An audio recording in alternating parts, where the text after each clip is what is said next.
The JBL Everest 710 will cost you around $230 to $250. On this price point it must be a great headphone, but is it worth it? To start off, here are the basic specifications. The frequency range is 10 Hz to 22 kHz, which is okay.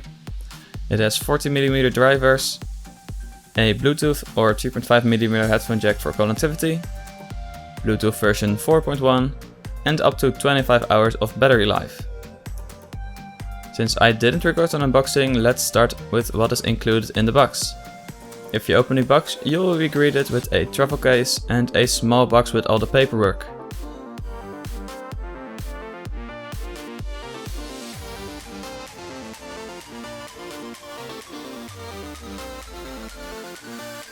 If you open the travel case, you will find the headphones,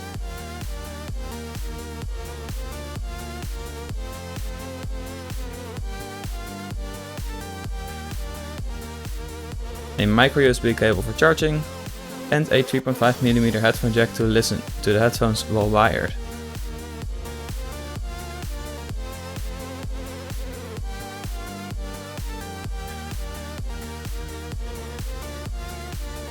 The Everest itself looks great. It has some control buttons like pause, volume up and volume down. And there's also a way to link headphones to other headphones to listen to one device with multiple headphones. The last thing I haven't tried yet, but it should probably work fine.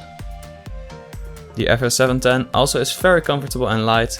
Myself, I used it for over 6 hours a day and it still felt pretty good at the end of the day.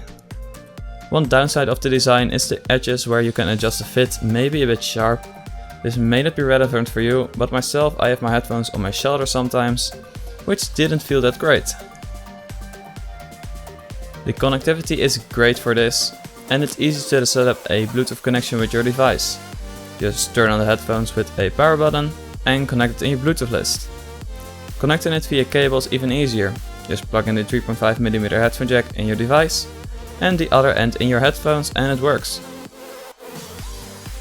You also don't need to worry about the battery running out, and it can easily get up to 25 hours of use and maybe even longer.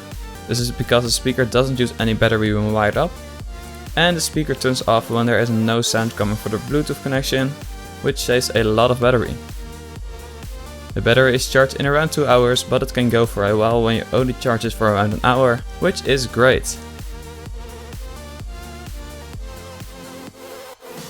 The sound quality is kind of disappointing for the price.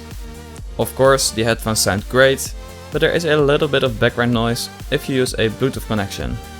This is away if you use it wired, but the main selling point is the Bluetooth connection.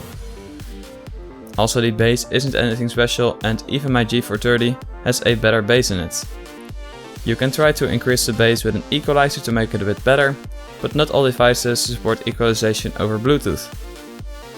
The sound is more clear and also there's no background noise if you use the 3.5mm headphone jack. This is kinda weird in my opinion. So the sound over Bluetooth is a pretty big downside of the headphones, while this is the main selling point of the headphones. Here's a quick sound check using the 3.5mm headphone jack.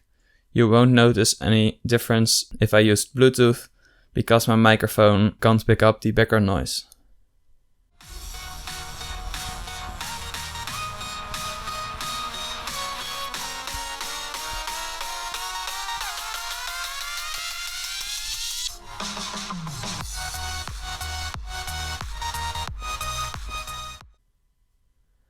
So, is it worth buying? Not for me. I think the price is way too high for the sound quality you get, and the Bluetooth connectivity is nice, but also isn't perfect.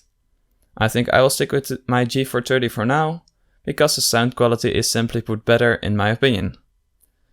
It is pretty great though for music without a lot of bass and for video editing, because the sound is pretty clear. But the audio is not too good for gaming or music with a good bass in it. If you should buy it, is up to you.